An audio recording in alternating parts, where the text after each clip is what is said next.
నమస్తే. ఇన్నాళ్ళు నన్ను సపోర్ట్ చేస్తూ, ఎంకరేజ్ చేస్తూ మీ ప్రేమని నాకు అందిస్తున్న ప్రతి ఒక్కరికి కృతజ్ఞతలు. అలాగే ఈ వీడియో కూడా ఖచ్చితంగా మీకు ఉపయోగపడుతుంది. లైక్, షేర్ అండ్ సబ్స్క్రైబ్ చేసి మీ సపోర్ట్‌ని నాకు అందించండి. అలాగే ఈ వీడియో పట్ల మీకున్న అభిప్రాయాన్ని కామెంట్ సెక్షన్‌లో కామెంట్ చేసి తెలియజేయండి.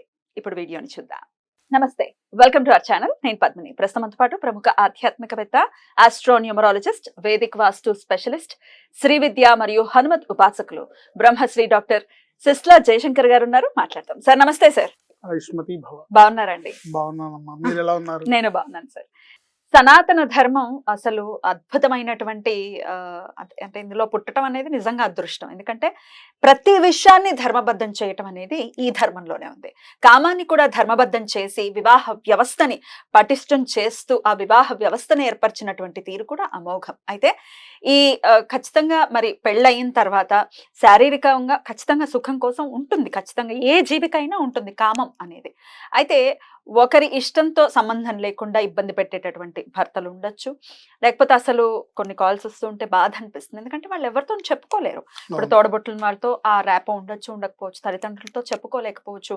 వైద్యుల దగ్గరికి వెళ్ళాలి అన్న తెలియకపోవచ్చు. రకరకాల సమస్యలు ఉంటాయి. అడాప్ట్ చేసుకుని ఇప్పుడు నాకే కాల్స్ వస్తుంటే నన్ను అడాప్ట్ చేసుకుని నాకు ఈ సమస్య ఉంది, ఏం చేయాలి అని అంటే అది సమాధానం చెప్పలేనటువంటి పరిస్థితి ఉంటుంది. ఎందుకంటే భర్త మమ్మల్ని తాకి సంవత్సరం కాలం అవుతోందండి అని అంటే అది బాధాకరమైనది. డెఫినెట్ గా చాలా పాపకార్యంగానే చెప్పాల్సి ఉంటుంది. అలాగే భార్య కూడా ముట్టుకోనివ్వకుండా చేయటం, ఇట్లాంటివన్నీ చాలా పాపాన్ని మూట కట్టుకోవడం అవుతుంది. దీన్ని ఎట్లా సార్? వాళ్ళు చాలా మానసిక వ్యధని అనుభవిస్తూ ఉంటారు. దీని నుంచి బయటపడాలి అని అంటే చాలా అనుమానాలు వస్తుంటాయి. దీని నుంచి నా మీద ఇంకా మోజు లేదు, లేకపోతే నా మీద ఇష్టం లేదు. బహిర్గతంగా మాట్లాడడానికి సమాజం ఒప్పుకోదు. ఎందుకు ఒకవేళ మాట్లాడితే గనక వాళ్ళని ఇంకో రకంగా ముద్రేసే అవకాశం ఉంటుంది. అలా ఎలా? అందుకే కదా ఇప్పుడు నేను ఓపెన్ గా మీరు అన్యదా భావించొద్దు ఈ ప్రశ్న అడగడం. ఎందుకంటే ఎవరితో చెప్పుకోలేని పరిస్థితి ఎవరికి ఉండకూడదు. అందుకనే అడుగుతున్నాను. ఇక్కడ ఉన్నాను కాబట్టి. రైట్. కొంతమందికి డౌట్స్ వస్తూ ఉంటాయి. భర్త ఒకవేళ వేరే వాళ్ళకి ఏమైనా ఆకర్షితులు అయ్యాడేమో, అందుకే మమ్మల్ని పట్టించుకోవట్లేదేమో, ఇట్లా రకరకాల డౌట్స్ వస్తుంటాయి. స్త్రీల పట్ల బోల్డంత అనుమానం వస్తుంది మగవాడికి అయితే. ఎందుకు ఇలా? ఈ సమస్యలు తొలగిపోవాలి భార్యాభర్తల మధ్య అంటే ఏం చేయాల్సి ఉంటుంది? తప్పకుండా చాలా మంచి ప్రశ్న. 100కి 90 మంది అనుభవిస్తున్నారు. ఇద్దరు ఆడవాళ్ళు కానివ్వండి, మగవాళ్ళు కాదు. అంతర ఇష్యూ ఉందా? ఇది ప్రతి ఇంట్లో ఉండే ఇష్యూ లాగా అనిపిస్తూ ఉంటుంది ఒక్కోసారి వింటూ ఉంటే. మీ దగ్గరకు వచ్చే క్లయింట్స్ వింటూ ఉంటే ప్రతి ఇంట్లో ఉండే ఇష్యూనే. ఒక చోట భార్య కంప్లైంట్ చెప్పచ్చు, ఇంకో చోట భర్త కంప్లైంట్ చెప్పచ్చు. బట్ ఏదైనా సరే సమస్య అనేది ప్రతి ఇంట్లో ఉంది. ఇది కాలమాన పరిస్థితుల వల్ల, ప్రభావం వల్ల ఏర్పడిన ఒత్తిడికి లోనైన జీవితాన్ని జీవించడం వల్ల, ఇద్దరు యాంత్రికమైన జీవితాన్ని జీవించడం వల్ల, ఇద్దరు ఫాస్ట్ లైఫ్, ఎప్పుడో పొద్దున ఇద్దరు గబగబా చెరో క్యారేజీ కట్టుకొని బయలుదేరి ఉద్యోగాలకు వెళ్ళి అలసిపోయి ఇంటికి వచ్చిన తర్వాత వాళ్ళకున్న ఓపికలు అంతంత మాత్రం ఇప్పుడున్న ఆహార వ్యవహారాల్లో ఉండే వాళ్ళు ఆఫీస్కి వెళ్ళి వచ్చి ఉద్యోగం చేసి వచ్చేటప్పటికే బాగా అలసిపోతారు. ముఖ్యంగా స్త్రీలు ఇంట్లో పని, బయట పని, వాళ్ళు ఉద్యోగం చేసినా మళ్ళీ ఇంటికి వచ్చినాక మళ్ళీ ఇంట్లో వంట అవి చేసుకోవాలి, పిల్లలు ఉంటే పిల్లల్ని చూసుకోవాలి. ముఖ్యంగా స్త్రీ పాత్ర చాలా విశేషమైనది దీంట్లో. ఆవిడ పడే కష్టం అంటే ఓర్పు సహనం అనేది భూమాతతో పోలుస్తారు కాబట్టి ఆ తల్లిని, స్త్రీని భూమాతతో మనం పోలుస్తాం. వాళ్ళకి బాగా స్ట్రెయిన్ ఎక్కువ.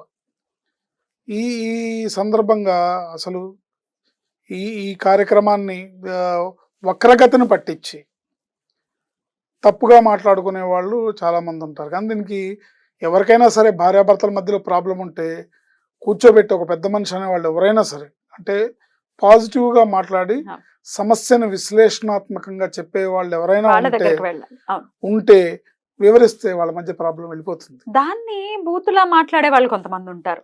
ప్రాజ్ఞులు వాళ్ళ జోలికి వెళ్లకుండా ఉంటేనే మంచిది. అయితే ఏంటంటే ఇక్కడ ఎవరన్నా పెద్దవాళ్ళు చెప్పడానికి మనం ఎవరి దగ్గరికి వెళ్ళాలో తెలియదు. ఒకటి. 2, దీన్ని అవకాశంగా తీసుకునే మహానుభావులు కూడా ఉన్నారు. ఎక్స్‌ప్లాయిట్ చేస్తారు, అడ్వాంటేజ్ తీసుకుంటారు. ఎందుకంటే ఎదుటి వాళ్ళ వీక్ పాయింట్స్ ఎప్పుడైతే బయటకు వస్తాయో అవి వీళ్ళు అడ్వాంటేజ్ గా తీసుకునే అవకాశం ఈ రోజుల్లో సమాజంలో చాలా మందిలో కనబడుతుంది మనకి.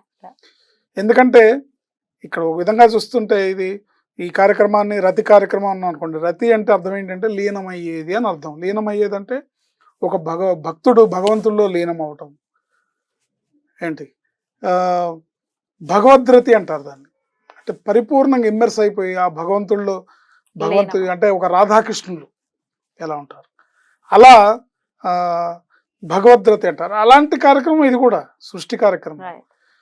దీంట్లో ఏమవుతుందంటే ఇప్పుడున్న కాలమాన పరిస్థితులను బట్టి భార్యాభర్తలు మానసికంగా ఒకళ్ళకొళ్ళు ఓపెన్ గా మాట్లాడుకునే సమయం లేకపోవటం వల్ల, ఒకళ్ళకొళ్ళు ఓపెన్ గా డిస్కషన్ చేసుకునే సమయం లేకపోవటం వల్ల, సమస్యను వివరంగా విని ఓపిక ఎదుటి వాళ్ళకి లేకపోవటం వల్ల సమస్యలు తలెత్తి ఎవరికి వాళ్ళు మానసికంగా బాధపడుతూ కుమిలిపోతూ వీళ్ళు ఏం చేస్తున్నారంటే ఏ మానసిక వైద్యుల దగ్గరికి, సైకాలజిస్టుల దగ్గరికి, తర్వాత భూత వైద్యుల దగ్గరికి, ఇది ఎందుకు ఇలా జరుగుతుంది, మా ఆయన ఏదో ఆవహించింది ఇలా ఉన్నాడు, ఏమీ ఆవహించలేదు,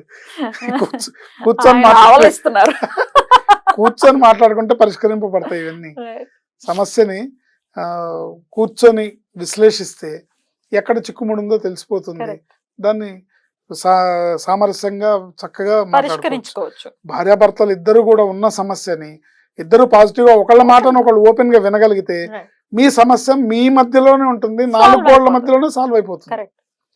బట్ ఇది ఎప్పుడైతే మీరు తప్పుగా ఆలోచించుకొని అపోహలకు పోయి భూత వైద్యుల దగ్గరికి, వాళ్ళ దగ్గరికి, వీళ్ళ దగ్గరికి, సైకాలజిస్టుల దగ్గరికి, లేదా మానసిక వైద్యుల దగ్గరికి తిరుగుతూ ఉంటే అది తప్పుదారిగానే వెళ్తుంది. ఎందుకంటే ఇది ఒక ప్రతి ఒక్క భార్యాభర్తల్లో కావాల్సింది అన్యోన్యత. అది మిస్ అయితే ఏమవుతుందంటే కుటుంబం, పిల్లలు ఎఫెక్ట్ అవుతారు. సో బాధ్యత అనేది ఉన్నప్పుడు, బాధ్యత అంటే కేవలం డబ్బు సంపాదించడం ఒకటే కాదు, ప్రతి దాంట్లో మన బాధ్యత ఉంటుంది. ప్రతిదీ బాధ్యతే. అంటే భార్యని సంతోషంగా ఉంచడం కూడా నీ బాధ్యత, భర్తని ఆనందంగా ఉంచడం కూడా ఆవిడ బాధ్యతే. ప్రతిదీ మన బాధ్యతే. ఈ బాధ్యతను మనం గుర్తెరిగి తగు విధంగా మాట్లాడుకున్నా, లేదా ఎవరన్నా పెద్దవాళ్ళ దగ్గరికి సంప్రదించినా వాళ్ళు కరెక్ట్ అని మీరు నమ్మితే, వాళ్ళు ఓపెన్ గా చెప్తే ఇవన్నీ లేవు, ఈ పరిస్థితులు లేవండి, ఇప్పుడు మమ్మల్ని ఏం చేయమంటారు, ఇప్పుడు భార్య చూస్తోంది వీడియో, ఏం చేయాల్సి ఉంటుంది మరి? అమ్మవారిని ఆశ్రయించడమే. ఎట్లా? ఇప్పుడు కష్టం వస్తే ఎవరికి చెప్పుకుంటా, అమ్మకి చెప్పుకుంటాం. పక్కింటి ఆవిడకి చెప్పుకునే కన్నా అమ్మకి చెప్పుకుంటే బెటర్. ఈజీగా పక్కింటి ఆవిడకి చెప్పుకుంటే అడ్వాంటేజ్ తీసుకుంటుంది. ఏంటి ఆడవాళ్ళ నోట్లో నువ్వులు కూడా అంటారు కదా, వాళ్ళు ఆయన అట్లాట ఇట్లాట అన్న అనుకోండి, అది మొత్తం పాకిపోతుంది. ఆ పరిస్థితికి నమస్కారం అలా వద్దు, అమ్మవారికే చెప్పుకోవాలి. ఎలా చెప్పాలి? చక్కగా మంచి మంత్రం ఉంది అమ్మవారి లలితా సహస్రనామంలో. ఓం ఐం హ్రీం శ్రీం రతి రూపాయై రతి ప్రియాయై నమః. అంటే అమ్మవారి రూపం అది. అమ్మవారు నిరంతరం రమిస్తూ ఉంటుంది ఎవరితో? పరమేశ్వరుడితో. పరమేశ్వరుడు నిరంతరం రమిస్తూ ఉంటాడు ఎవరితో? అమ్మవారితో. కాబట్టి ఈ సృష్టి జరుగుతుంది. ఇన్ని లక్షల కోట్లు ప్రాణులు జీవిస్తున్నాయి, ప్రకృతి నిలబడుతుంది, ఇన్ని లక్షల టన్నుల ఆక్సిజన్ ఉత్పత్తి అవుతుంది. ఏంటి ఇన్ని జీవులకి సరిపడా నీళ్లు ఉన్నాయి. సో గాలి, నీరు, నిప్పు, ఆకాశం, పంచభూతాలు ఇవన్నీ నడిచేది అంటే ఆ పార్వతీ పరమేశ్వరుల యొక్క రతిలోంచే జరుగుతాయి. సో అమ్మవారిని ప్రార్థించి, అమ్మ నా కష్టాన్ని గట్టెక్కించంటే, అన్ని కష్టాలను తీసేసే వాళ్ళకి మీ కష్టము లెక్క కాదు, తీస్తారు. ఎలా ఎన్నిసార్లు చేయమంటారు ఈ నామాన్ని? ఎన్నిసార్లు చేసుకుంటే అంత మంచిది. సో చక్కగా మీరు మనస్ఫూర్తిగా ఏదైతే మీ సమస్యని పాజిటివ్ దృక్పథంతో ఆలోచిస్తూ మీరు అమ్మవారిని ప్రార్థిస్తే మీ సమస్య సాల్వ్ అవుతుంది. కానీ మీరు నెగటివ్ దృష్టికోణంలో ఆలోచిస్తూ దాన్ని అంటే అపోహకు పోయి, ఇప్పుడు కొంతమంది ఉంటారు ఆడవాళ్ళు, అక్కడ నిజంగా తప్పు జరిగిందో లేదో తెలియదు, భర్త మీద అనుమానంతో అపోహకు పోవచ్చు. ఏంటి ఎవరు ఆ ఊహ అంటుందో సినిమా దగ్గర. నిజమే, ఇట్లాంటి పరిస్థితులు ఉన్నా కూడా ఈ ఊహే అందంగా, ఎవరా ఊహ అంటుంది. అలా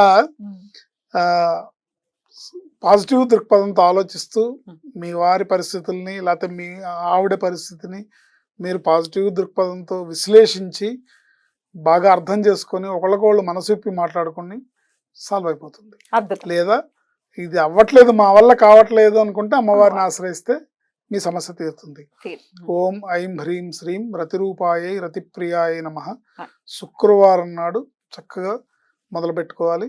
శుక్రవారం నాడు నియమనిష్టలతో ఈ అమ్మవారిని పూజించి ఈ జపం చేసుకొని 1000 సార్లకు తగ్గకుండా ఒక 41 రోజులు చేసుకొని అమ్మవారిని లలితా సహస్రనామ స్తోత్ర పారాయణ లేదా మీకు వచ్చిన స్తోత్రాలు ఏమన్నా మీకు వచ్చినవే అండ్ లాస్ట్ అండ్ ఫైనల్ గా ఆడవాళ్ళు కొంచెం సాయంత్రం హంగానే తేబియప్ మొహాల్ లాగా నైటీలు వేసుకొని కూర్చొని ఇట్లాంటివన్నీ కూడా మార్చుకుంటే బెటర్ ఏమో సార్. ఇప్పుడు మీరు ఏదన్నా మహిళా మండలి వాళ్ళతో కొట్టించే కార్యక్రమాన్ని పెట్టారా నాకు?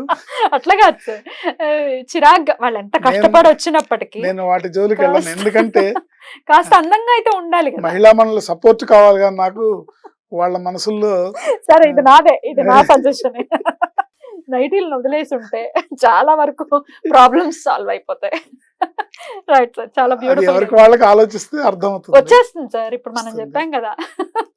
Right sir, thank you so much sir. నమస్తే. ఆయుష్మతి భవ.